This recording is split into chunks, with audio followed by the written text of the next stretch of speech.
Which means we can take the nitro cars out with us this afternoon. But before we do so, I came across a small problem on Acme MB16. The four-wheel drive system is not working how it should be. See, it's just two-wheel drive at the back. So following observation, I noticed that in fact I needed a new pin in order to get the drive system working again. So I ordered it and they had just arrived just in time for this afternoon, when we will actually take out this little buggy and also the Bug Crusher Pro.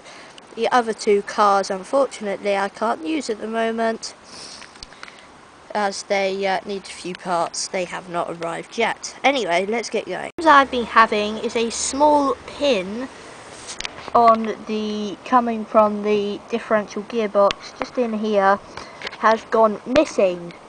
Job of the pin is actually to kind of actually join and keep the dog bone onto the drive cup.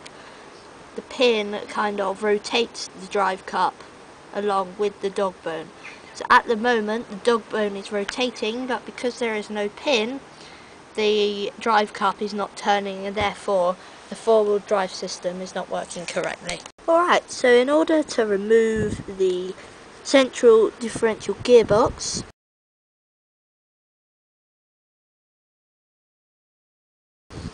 first thing we need to do is underneath the car there are 4 screws here that need to be removed.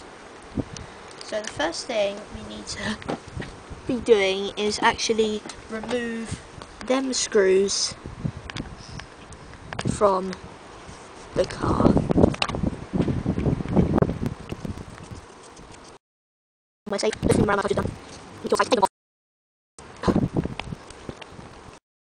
Knocking the camera as well, like I do. Screws are removed from your car, your truck, your buggy, or else you've put a nitro engine into. Then turn the car back over. Then what we need to do is actually remove this central gearbox here. Sometimes when trying to remove the gearbox it is necessary to remove the engine. In fact, in most larger scaled vehicles it is necessary to remove the engine. However, in this one it is not necessary. So simply, if you have this Acme MB16, then first remove the gearbox here. Alright, so here we are, the gearbox has been removed, like this. Sometimes you need to remove the gearbox to maybe adjust the brakes or something like that.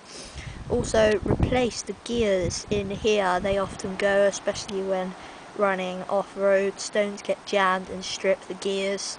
Therefore, you will actually need to remove the gearbox in order to change some of the gears. The car I bought, actually, the little pin needs to just slide through that hole there, and therefore will actually keep it turning with the drive cup. Alright, so here are the new pins. And then all I have to do now is simply slide one of them through the hole and then put the gearbox back in again. Alright, so here is the pin and here is the gearbox. Now all we have to do is simply slide the pin through there, like that. Simple as that. Now, it might be tricky, I don't know, but we have to actually replace the gearbox back into the car. Alright, so the gearbox is now back in again, then all we have to do is simply replace all the screws on the gearbox.